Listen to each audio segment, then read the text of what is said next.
నమస్తే, welcome to 99 TV. మంచు కింద నగరం, సిటీ అండర్ ద ఐస్. ఏంటి ఈ అద్భుతమైన ఆవిష్కరణ?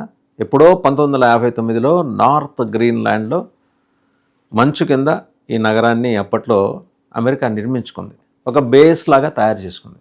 ఇన్ఫ్యాక్ట్ ఇప్పుడు ట్రంప్ గారి గగ్గోలు అదే కదా, ఎక్కడ రష్యా చైనా వచ్చేసి ఈ గ్రీన్లాండ్ మీద చొరబాటుకి కనుక ప్రయత్నిస్తే వాళ్ళ రహస్యాలన్నీ తెలిసిపోతాయి.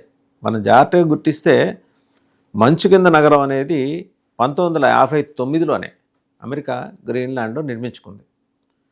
దానికి గల కారణాలు చాలా ఉన్నాయి. అంటే అక్కడ అణుక్షిపణుల్ని నిల్వ చేయాలి, న్యూక్లియర్ మిస్సైల్స్ని నిల్వ చేసుకోవడానికి సేఫెస్ట్ పాయింట్ అని. ఇది ఎప్పుడు బయటపడింది? నాసా సైంటిస్టులు ఈ మధ్య, అంటే లాస్ట్ ఇయర్ ఏప్రిల్లో, వాళ్ళు నార్త్ గ్రీన్లాండ్ మీద నుంచి వెళ్తుంటే ఫ్లైట్లో దే హ్యావ్ ఐడెంటిఫైడ్, వాళ్ళ దగ్గర ఉన్న అధునాతన పరికరాల సాయంతో ఇదేదో సమ్ స్క్వేర్ లాగా కనిపిస్తోంది బెనీత్ ది ఐస్ అని చెప్పేస్తే 200 కిలోమీటర్స్ లోపల కనిపించిందని చెప్పేసి వాళ్ళు ఐడెంటిఫై చేశారు. స్క్వేర్ లాగా కనిపిస్తుంది, మంచు పలకలు స్క్వేర్ రూపంలో కనపడటం. సో డీప్గా ఇన్వెస్టిగేట్ చేస్తే వాళ్ళు with there advanced technology that was found out. 1959లో అమెరికా ఆర్మీ ఇంజనీర్లు ఈ బేస్ నిర్మించారట. దీన్ని సిటీ అండర్ ద ఐస్ అని పిలుస్తూ ఈ స్థావరం కోసం మంచులో 8 కిలోమీటర్ల లోతున, 200 కిలోమీటర్లు కాదు, 8 కిలోమీటర్ల లోతున సొరంగాలు తవ్వి పైన మంచుతో కప్పేశారు. చూడండి, అప్పట్లోనే 1959లోనే మంచు కింద 8 కిలోమీటర్ల లోపలికి సొరంగాలు తవ్వి దాన్ని పైన మంచుతో కప్పేశారు. దాదాపు 200 మంది సిబ్బంది నివసించేలాగా లాబొరేటరీస్ని డెవలప్ చేశారు. అండ్ లోపల నివాస గృహాలు కూడా ఉన్నాయంట. దీనికి పోర్టబుల్ న్యూక్లియర్ జనరేటర్తో పవర్ని సప్లై చేసేవాళ్ళు. ఎప్పటి 1959 అండి, అంటే ఈ రోజుకి 66 ఏళ్ళ క్రితం. వాస్తవానికి ఇది ప్రాజెక్ట్ ఐస్వర్మ్ అనే రహస్య ప్రణాళికలో భాగం అన్నమాట. ఎందుకు ఇది పెట్టారు? సోవియట్ యూనియన్ని లక్ష్యంగా చేసుకొని అక్కడ న్యూక్లియర్ మిస్సైల్స్ని దాచి ఉంచాలనేది అమెరికా వ్యూహం. నెత్తి నోరు కొట్టుకుని ట్రంప్ గారు గొడవ పెడుతుంది దీనికోసం. ఏది గ్రీన్లాండ్ నాకు కావాలి, మీరంతా 57,000 మంది ఉంది కదా, ఒక్కో మనిషికి వాళ్ళ తాహతును బట్టి, వాళ్ళ స్థాయిని బట్టి, వాళ్ళ చదువు సంఖ్యలను బట్టి, వాళ్ళ శక్తి సామర్థ్యాలను బట్టి $30,000 నుంచి $1,00,000 దాకా ఇస్తాను, మీరు ఎవాక్యుయేట్ చేసి వెళ్ళిపోండి గ్రీన్లాండ్ అని చెప్పేసి ఆ పెత్తనం చేస్తున్నది ప్రపంచ పోలీస్ ఇందుకోసం అనమాట. ఆల్రెడీ అక్కడ ఏం దాచారు 1959లో? ఎలాంటి న్యూక్లియర్ మిసైల్స్ దాచారు? అదొకటి. ఇది మంచు కింద బయటపడ్డ అమెరికా రహస్య స్థావరం అని చెప్పేసి నాసా డబ్బు కొట్టేసింది. ఇప్పుడు నాసా రాడార్ స్కానింగ్లో దీన్ని ఐడెంటిఫై చేశారు. ఇది వాస్తవంగా కోల్డ్ వార్ టైంలో ప్రాజెక్ట్ ఐస్వర్మ్ అని పెట్టుకున్నారు వాళ్ళు. ఈ బేస్లో అణుక్షిపణుల నిల్వకి ప్లాన్ చేశారు. వాతావరణ మార్పులతో వ్యర్థాలు బయటపడతాయని చెప్పేసి శాస్త్రవేత్తలు ఇప్పుడు ఆందోళన పడుతున్నారు. ఎందుకంటే నెమ్మదిగా ఆర్కిటిక్లో ఐస్ కరుగుతూ వస్తుంది. సో సీ వేస్ కొత్తవి డెవలప్ అవుతున్నాయి. ట్రేడ్ కోసం వాటిని అన్ని దేశాలు ఉపయోగించుకునే అవకాశం ఉంది. అయితే ఆ ప్రాంతంలో వెళ్ళి స్థావరం ఏర్పాటు చేసుకుంటే రష్యాని చైనాని నిరోధించవచ్చని చెప్పేసి అమెరికా ఆలోచన. బట్ అమెరికాకి ఇలాంటి దుష్టమైన ఆలోచనలు ఉంటాయని వాళ్ళిద్దరికీ తెలుసు. అంటే అక్కడ చైనాకి ఏమి సర్టిఫికేట్ ఏమి ఇవ్వట్లా పత్తిని. China is equally competent enough. Russia వరకు ఫెయిర్గా ఉంటుంది. రష్యా ఏంటంటే ప్రాంతంలో భౌగోళికంగాను పర్యావరణ పరంగాను ఎకాలజీ దెబ్బతినకుండా ఉండాలనేది రష్యా ప్రయత్నం. చైనాకు అదేం లేదు. అందిన కాడికి దోచుకోవటం, ఎక్స్ప్లోర్ చేసుకోవడం, చైనాలో తీసుకొచ్చి పెట్టడం. అమెరికాకు కూడా అదే. సో న్యాచురల్గా రెండు అగ్రరాజ్యాలకి ఒకే రకమైన ఇంటెన్షన్ ఉన్నప్పుడు ఇలాంటి కాన్ఫ్లిక్ట్స్ వస్తాయి. ఇప్పుడు కూడా అదే వచ్చింది. ట్రంప్ గారు పట్టేందుకు మనం మొదల నుంచి సందేహిస్తూ వస్తున్నాం. ఇన్ఫ్యాక్ట్ 1962లో అనుకుంటాను ఈ ఒక న్యూక్లియర్ వెపన్స్ తీసుకెళ్తున్న బాంబర్ ఒకటి, ఒక ఫైటర్ జెట్టు అక్కడ కూలిపోయింది. ఇది ఉంది వాళ్ళ గ్రీన్లాండ్. దీంట్లో 51లో వాస్తవంగా గ్రీన్లాండ్ తోటి అమెరికా ఒప్పందం చేసుకుంది. అప్పటికి న్యూక్లియర్ అనే మాట రాలా. 57లో వచ్చింది. 57లో కూడా అది అండర్స్టాండింగ్ సంబంధించి తర్వాత గోలైంది. అక్కడ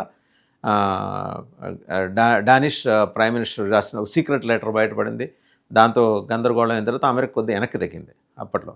బట్ ఇదేంటి, ఇది 8 మీటర్ల లోతున సొరంగాలు తవ్వి మంచుతో కప్పి 200 మంది అక్కడ పనిచేయడానికి సైంటిస్టులు కావచ్చు, ఇంజనీర్స్ కావచ్చు, అండ్ ఆర్మీ పర్సనల్ కావచ్చు, లోపల నివసించడానికి కావాల్సిన మొత్తం సమస్తమైన ఏర్పాట్లు చేశారు. ఇది ప్రాజెక్ట్ ఐశ్వర్యం రహస్య ప్రణాళికలో భాగం. మంచు కదలికలు ఊహించిన దానికంటే వేగంగా ఉండటంతో ఈ ప్రాజెక్టు సురక్షితం కాదని భావించి 1967 నాటికి దీన్ని పూర్తిగా వదిలేశారంట. ఎందుకు వచ్చిన పంచాయతీ ఇక్కడ, ఆ ప్లేట్స్, ఐస్ ప్లేట్స్ అనేది చాలా ఇర్రేషనల్గాను ఇల్లాజికల్ స్పీడ్ తోటి మూవ్ అవుతుంటాయి. లేని పొంది అది మనకు నెత్తి మీద వచ్చి పడితే లోపల ఉన్న వాళ్ళందరూ మంచు సమాధి అయిపోతారని చెప్పి భావించి America has given up this project in 1967. ప్రస్తుతం ఆ స్థావరం అవశేషాలు 30 మీటర్ల లోతులో కూరుకుపోయినట్టు. అప్పుడు 8 మీటర్ల లోతులో కట్టారు, ఇప్పుడు 30 మీటర్ల లోతులు, అంటే 100 అడుగులు అనుకోవచ్చు. ఆ అణు రియాక్టర్ని, న్యూక్లియర్ రియాక్టర్ని తొలగించినప్పటికీ రసాయనిక, జీవ, రేడియో ధార్మిక వ్యర్థాలు అక్కడే మిగిలిపోయాయి. వాతావరణ మార్పులతో మంచు కరుగుతున్న నేపథ్యంలో భవిష్యత్తులో ఈ వ్యర్థాలు బయటపడి పర్యావరణానికి ముప్పుగా మారచ్చు అని చెప్పి శాస్త్రవేత్తలు ఆందోళన పడుతున్నారు. ఇప్పుడు రేపు పొద్దున ఇదంతా బయటపడింది అనుకోండి, చూసారా అమెరికా దీనికి ఎంతటికి కారణం అని చెప్పేసి చైనా, రష్యా, మిగిలిన ఇప్పుడు నిన్నటి వరకు మిత్ర దేశాలు ఇప్పుడు శత్రు దేశాలుగా మారిన యూరోపియన్లో ఉన్న 27 దేశాలు వీళ్ళందరూ వచ్చి ట్రంప్ మీద, అమెరికా మీద దాడి చేస్తారు. ఇప్పుడు అది భయం. ఈ మంచు కింద అమెరికా రహస్య స్థావరంలో ఏం దాగబెట్టారు? మనకి పెరిఫెరల్గా చెబుతుంది ఏంటంటే నాసా రాడార్ స్కానింగ్లో అన్నీ బయటపడ్డాయి. ఈ పలకలతో చేసిన నిర్మాణాలు అవి 100 ఫీట్ లోపల ఉండిపోయినాయి. 8 మీటర్ల నుంచి 8 మీటర్ల నుంచి 30 మీటర్ల లోపలికి వెళ్ళిపోయినాయి. సో డెఫినెట్గా ఏదో ఒకటి దాచి ఉంటారు. ఇప్పుడు ఈ రష్యా కానీ చైనా కానీ దీన్ని బయటపడతాయనే భయంతో గ్రీన్లాండ్ని కొనేద్దాం. ఓకే, ఇవాళ గ్రీన్లాండ్ని కొనేస్తారు. అండ్ అటు చేసేప్పటికీ మారిషస్ పక్కన ఉన్న 60 దీవుల సమూహాన్ని కొనేస్తారు. కొనకుండా ఏం మిగులుస్తారు? ప్రకృతి అనేది ఒకటి ఉంటుంది. ప్రణబ్ గారు, మీరు దేవుడిని నమ్మిన నమ్మకపోయినా ప్రకృతిని అయితే నమ్మాలి. ప్రకృతి ఏం చేస్తుందంటే అనవసరంగా కిరికితే రిటాలియేషన్ తీర్చుకుంటుంది. బీభత్సలు ఇప్పటికే మీ అమెరికా సంయుక్త రాష్ట్రాల్లో అనూహ్యంగా వచ్చే టార్పెడోలు, మంచు తుఫాన్లు, దావాలను అంటారు, అవి ఎడాపెడా మీ అడవుల్ని కాల్చేస్తూ మంచు తుఫాన్లు తర్వాత అనుకోని తుఫాన్లు వచ్చి మీ నగరాల్ని ఇబ్బంది పెడుతుంటే ఒకవైపు ఈ కార్చిచ్చులు ఇవి చాలటం లేదా? మళ్ళీ నేచర్తో గేమ్స్ ఆడతారా?